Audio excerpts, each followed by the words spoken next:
বিভিন্ন টক শোতে অথবা পরিচিত অনেক বড় বড় নেতারা আছেন বিএনপি জামাত বা আরো অন্যান্য দলের, তো বলেছে এই ছাত্ররা আর কি কদিন পরে আমরা না থাকলে তো দেখবা এরা কি মানে বিএনপি সরে গেলে জামাত সরে গেলে এরার অস্তিত্ব থাকবে না।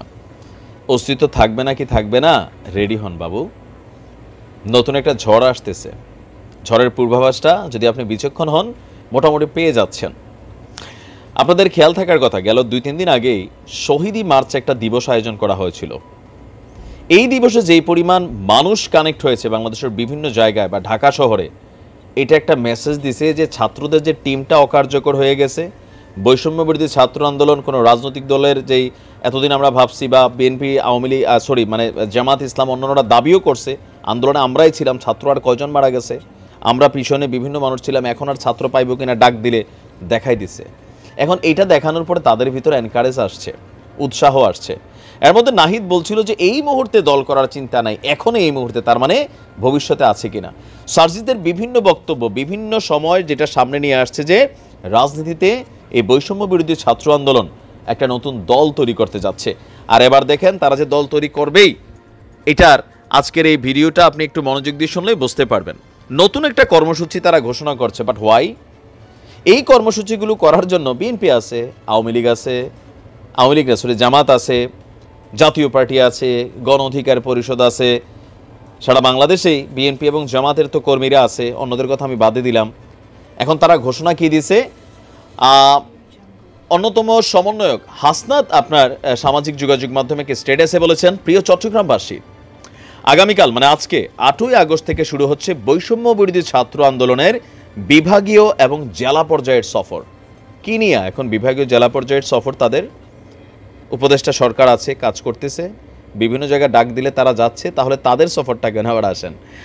বলা হচ্ছে যে এই সফর শুধুমাত্র চট্টগ্রাম থেকে শুরু হচ্ছে, এরপর এটা ধারাবাহিকভাবে সারা বাংলাদেশে এটার কার্যক্রম চলবে। তো এই সফরের উদ্দেশ্য কি? এই সফরের অংশ হিসাবে তিনি বলছেন, আমাদের একটি সমন্বয়ক টিম প্রত্যেকটি জেলার অভ্যুত্থান ঘটানো ছাত্র জনতার সঙ্গে মতবিনিময় সভায় অংশগ্রহণ করবে।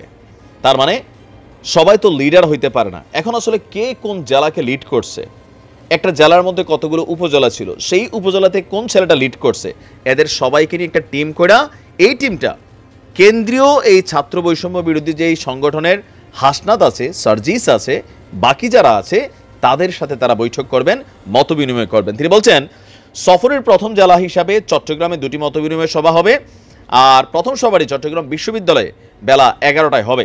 একই দিনে ছাত্র জনতার সঙ্গে মতবিনিময় নিয়ে দ্বিতীয় সভাটি চট্টগ্রামের ঐতিহাসিক লালদিঘির ময়দানে বিকেল 3টায় অনুষ্ঠিত হবে। বিশাল স্পেস নিছে। সংখ্যাটা খেয়াল করছেন, ছাত্র জনতা। রাজনীতি করতে গেলে জনতার দরকার আছে, আর পরিচ্ছন্নতার জন্য এই মুহূর্তে ছাত্রদের উপরই মানুষের ট্রাস্টের জায়গাটা শক্ত। বলছে যে রক্তের বন্ধনে আবদ্ধ ছাত্র জনতার সঙ্গে আমরা আগামীকাল দেখা করব। ডায়লগ দেখছেন পোলাপানের, পলিটিশিয়ান ডায়লগ চলে আসছে। আর এদিকে দেখা হচ্ছে মুন্সিগঞ্জে শিরোনামে আরেকটি স্ট্যাটাস দিয়েছেন আপনার সার্জিস। তিনি লিখছেন, 8ই আগস্ট থেকে শুরু হচ্ছে বৈষম্য বিরোধী ছাত্র আন্দোলনের বিভাগীয় জেলা পর্যায়ের সফর। সেখানে আমাদের একটি টিম প্রত্যেকটি জেলার অভ্যুত্থান ঘটানো ছাত্রদের সাথে জনতাদের সাথে মতবিনিময় সভা তারা করবে। তো প্রথম জেলা সফর হিসাবে মুন্সিগঞ্জে, তার মানে হাসনাত যাচ্ছে একদিকে, সার্জিস যাচ্ছে একদিকে। তিনি বলছেন যে মুন্সিগঞ্জের সরকারি হরগঙ্গা কলেজ মাঠ প্রাঙ্গণে আজকে দুপুর 3টায় তারা সেখানে মতবিনিময় সভা করবে। আরও লিখেছেন, রক্তের বন্ধনে আবদ্ধ ছাত্র জনতার সাথে আগামীকাল দেখা হচ্ছে। এদের যে প্ল্যানটা সুন্দর। আমরাও চাই বাংলাদেশের নতুন একটা রাজনৈতিক শক্তি সামহাও আসুক। কেন? আমাদের যে দলগুলা, যেমন আপনি দেখেন সারা বাংলাদেশে তারেক রহমানের ধন্যবাদ, বিএনপির ধন্যবাদ, কিন্তু কন্ট্রোলিং তো নাই, ক্ষমতায় আসে নাই। বিএনপি ক্ষমতায় আসছে, এখনো আসে নাই। নির্বাচনের আওয়াজ আসছে, এখনো আসে নাই। কিন্তু দখলবাজি নিয়ে নিজেরা, অন্য দলের কথা তো বাদই দিলাম, পিটাপিটি মারামারি, বিএনপি মামলায় ঠুকছে 8-10টার নামে। এগুলো আমার কথা। এরা যে কি করবে অতীতেও মানুষ দেখছে। 2006-এ যারা আমাদের এজের আছেন, ইয়াং জেনারেশন হয়তো তোরা জানে না, তা আবার এখন তারেক জিয়া কিন্তু বিষয়টা বুঝা গেছে যে আগে যা করছি এবার আরে তা করা যাবে না, মানুষের পালসটা আলাদা। তিনি পালস বুঝে হাঁটতেছেন, কিন্তু গ্রামে গঞ্জে ছড়িয়ে ছিটিয়ে থাকা 5% প্রত্যেকটা ভিডিওতে বলে শেষরা, এলাকার চোর বাটপার, সিএনজি স্ট্যান্ড চালায় বা সিএনজি চালায়, খারাপ বলতেছি না, কিন্তু আছে এগুলোর ভিতরে কয়েকটা ছেসরা। অমক ভাইয়ের প্রচারণা দিয়া তরুণ মরণ বানাইয়া এই পকেট থেকে 2-4-500 দিয়া শুরু হয়ে গেছে। এরাই হচ্ছে সমস্যা, ডিস্টারবেন্স। এদের কারণে বিএনপি ঝামেলায় আছে। এখন এই যে দৃশ্যপটগুলো, এগুলার কারণে মানুষ মনে করতেছে তৃতীয় একটা শক্তি দরকার। সো কে হবে এই শক্তি? বিপিনুর ছিল, বাট তার নামের শেষে বিকাশ নূর লাগাই ফেলছে, বিকাশ তারেক লাগাই ফেলছে, বিকাশ রাশেদ লাগাই ফেলছে। এগুলোর কারণে এদের 2-3 জনের ফেস। তারেক তো হচ্ছে ওয়ান কাইন্ড অফ কি বলা হয়, যে আমার কাছে মনে হয় যে কন্টেন্ট ক্রিয়েটার ছাড়া আর কিছুই না। কন্টেন্ট ক্রিয়েটিং ছাড়া তার রাজনৈতিক ক্যারিয়ারে 1000 ভোটও পাবে না। পুরা টিমের মধ্যে কেউ যদি 2-4টা ভোট পায়, এটা হচ্ছে বিপিনুর পাবে, আর বাকিরা এখানে বেল নাই। সো মানুষ একটা তৃতীয় শক্তি চায়।